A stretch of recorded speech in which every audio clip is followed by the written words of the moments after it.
Why don't we start with the bizarre Jamar Chase hold in, hold out, hold in, hold out, wear the gear, don't practice, drills here, don't do that. Coach says this, coach walks it back. This has been wild. There's 2 years left on Jamar Chase's rookie contract. 2. We're very used to, and we've become accustomed to seeing NFL players with a year left saying, hey, I'm happy to show up and do all the drills and be a great teammate and let you get really comfortable with how the defense or offense or special teams is going to work with me. But I feel like I got leverage. I feel like I'm underpaid. You guys can shred contracts at any moment. They're not guaranteed. Money's not often ever 100% guaranteed on NFL deals versus other sports. And for whatever reason, NFL teams, people that interpret labor laws, I don't know who it would be, but it seems to be the way business is done. With 1 year left, you can expect some people to squeak a little, whether that's Brandon Ayuk or Trent Williams with the San Francisco 49ers, who both got deals done, or whether it was Justin Jefferson last year with a year left on his deal. But with 2 years left, this to me, am I crazy? Have we seen something like this before? I personally haven't. I'm all for players getting paid, but I feel if you still have a contract, you're obligated to play out that contract. Yeah. And so I can understand 1 year because football injuries can, end your career. So I want the players to get paid as soon as they possibly can, but 2 years removed, that's cutting it a little bit. I think it's uncharted. It feels like, yeah. And look, it is a rookie deal, and those have their own nuances about whether you want to extend the term on them from the team's perspective, and depending what round you're in, there's different term lengths. Yeah. The flip side of it is, are you familiar with the direction revenues are going in the NFL? It's up, and then it's up, and then it's like they're only growing. And so while I am a little confused at the Chase camp's tactic in reporting but not practicing, I'm also confused by Cincinnati, where it's like, oh, you want to pay this guy in a year when the cap's even higher and he's going to command even more money. Like, it's not the best quarterback in the league that makes the most. It's the latest guy that got paid makes the most. And we're starting to see that with wide receivers. Like, wouldn't it be smart for the Bengals to get ahead of this maybe and lock in earlier where the number's lower before we see more revenue growth, which inherently is correlated to the amount of money you're allowed to spend on players in the form of the cap? Like, I kind of understand that. I don't understand that side either.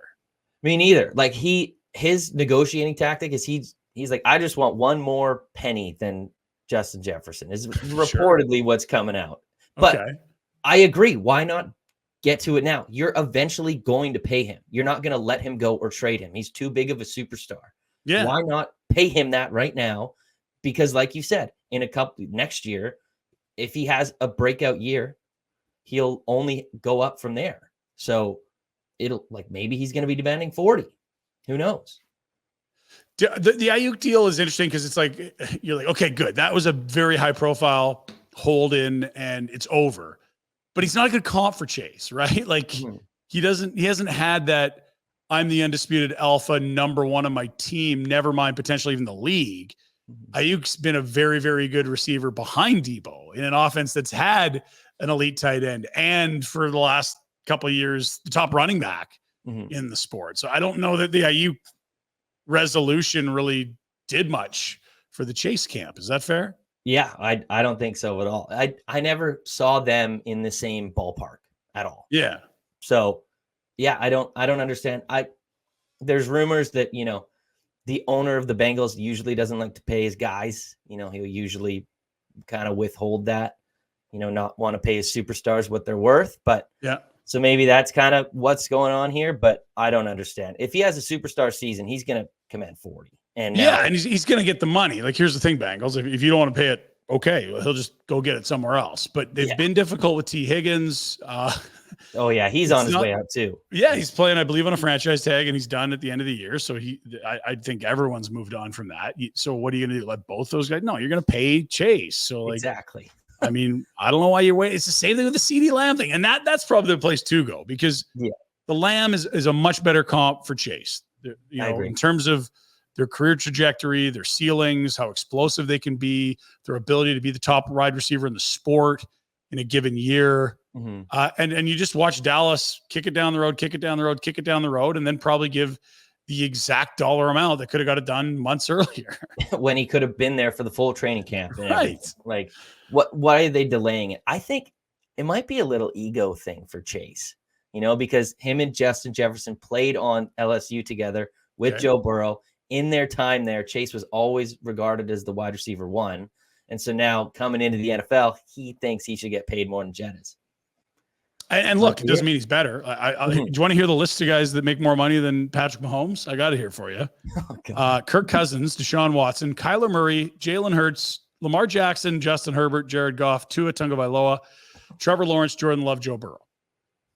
Like it's nothing to do with who's better. It's when did you get paid and how recently has it been? Because what you're spending on a per team basis is only growing every year and has only grown.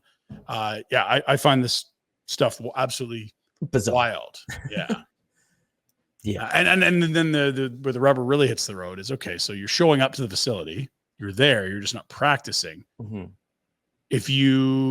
Are we expecting them to just show up and participate in the game week one and then the hold-in's over? Because I think we saw something similar with Jonathan Taylor last year when he came back after 6 weeks. It's fascinating. We'll see what plays out, and we'll have our answers, I suppose, by the time we're chatting next week. For sure. Well, I think he practiced with them yesterday, and I think that was his first practice. He got suited up and went out there, and then he wasn't a full participant. I don't know, man. It is wild. Don't you want to ramp up and get ready? Like I think so, but get excited with your boys in Jamar's camp. I'd also be very excited about wheeling in 152 million into my family's estate. So I can see both sides of that.